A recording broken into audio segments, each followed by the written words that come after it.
years our family has lived in these woods, led by the spirit of the Wicker Man.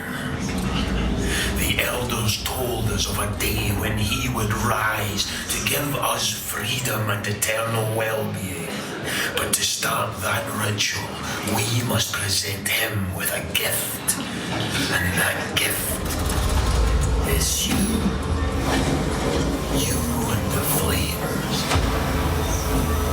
It is time. He is here.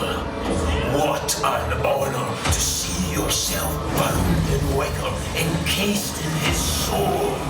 And you see yourself in him.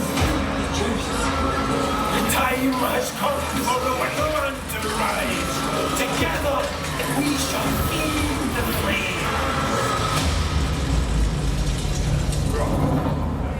Let the ceremony commence.